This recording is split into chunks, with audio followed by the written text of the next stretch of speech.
Throughout history, plenty of evil, ignoble characters have come and gone.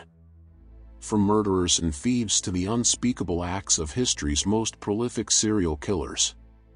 However, when one pictures such a character, it would be unthinkable to imagine a child, one as young as 11 years old, carrying out such deeds, but, alas, such a case exists. The haunting chronicles of Mary Bell detail a chilling story. One where innocence becomes malevolence. How could a child, so young and innocent, commit such unfathomable acts of brutality? What twisted forces sent her down such a path? The case of Mary Bell, the 11-year-old serial killer, is a puzzle that defies simple answers. It is an unsettling account. It invites us to navigate the murky depths of her story and delve into the complexities of human nature. Bell's troubled upbringing. Mary Bell's early life was marred by a tumultuous and disturbing upbringing. Born to a young, mentally unstable mother named Betty, Mary entered the world under challenging circumstances. Her mother worked as a prostitute and often left the family. She left Mary to fend for herself without the comfort of a stable home life. Family accounts also reveal a horrifying picture of Betty's treatment of Mary during her formative years. Disturbing allegations say Betty attempted to end Mary's life on multiple occasions. She disguised the attempts as accidents. Mary was subjected to repeated sexual abuse at the hands of her mother. The trauma began at just 5 years old. Mary grew up in the poorer Scotswood area of Newcastle. She was exposed to a harsh environment rife with domestic violence and criminal behavior. This only normalized her acts of aggression towards other children, as well as vandalism and theft. She had disruptive behavior and gained a reputation for attention-seeking.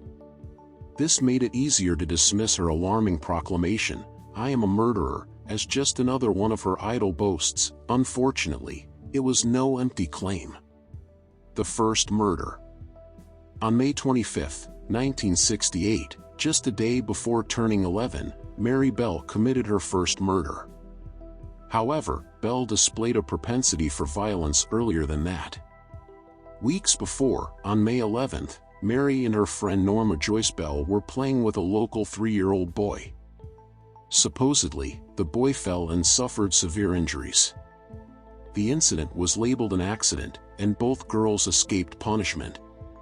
The next day, May 12th, the mothers of 3 young girls informed the police that Mary had attacked and choked their children. Mary was quickly interviewed and lectured by authorities. But no juvenile charges were filed. Less than 2 weeks later, Mary Bell would become a murderer.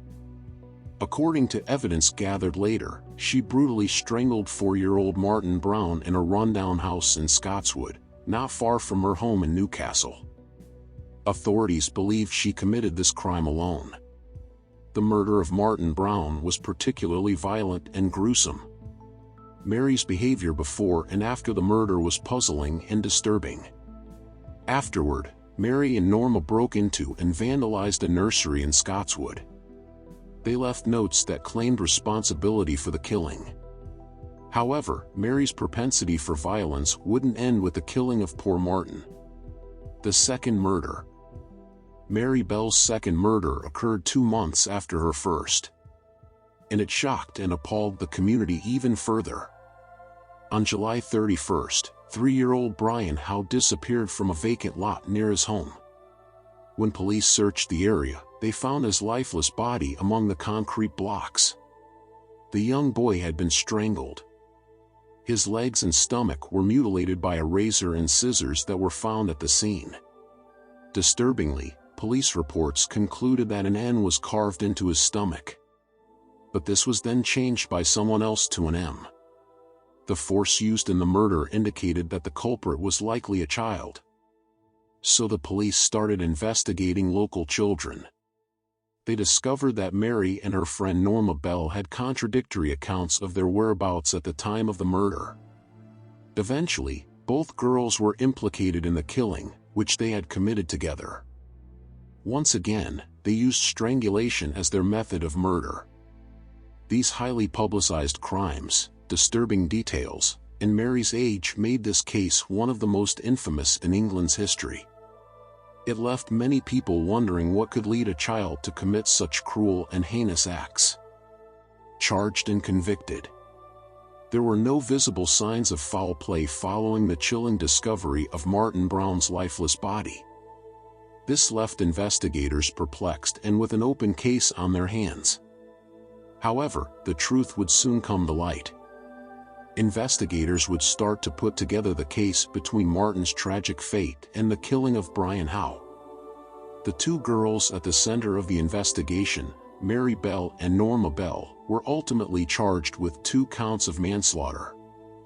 The court proceedings, however, took a dramatic turn on December 17, 1968.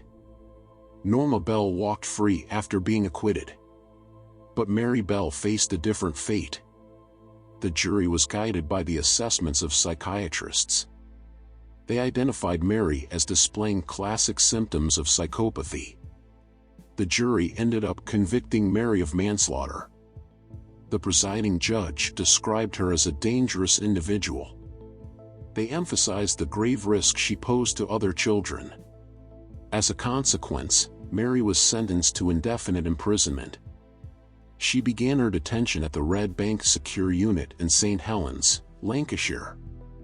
The media's voracious appetite for Mary's story consumed public attention after her conviction. The British press fervently pursued her narrative. Even her mother, Betty, shamelessly capitalized on the tragedy. She sold stories to the press and provided reporters with writings she claimed were Mary's. Mary Bell's life after prison. After a long 12 years, Mary Bell was finally released from prison. Now 23 years old, she embarked on a new life under anonymity and with a different identity.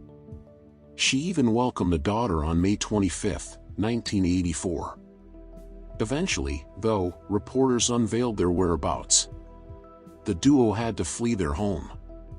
In a significant legal victory on May 21, 2003, Bell secured lifelong anonymity for herself and her daughter by a ruling of the High Court. Subsequently, court orders permanently safeguarding someone's identity became known as Mary Bell orders. In 2009, it came to light that Bell had become a grandmother. This marked another final chapter in her twisted, intriguing life. If you like my videos, don't forget to press the subscribe button. Thank you for watching.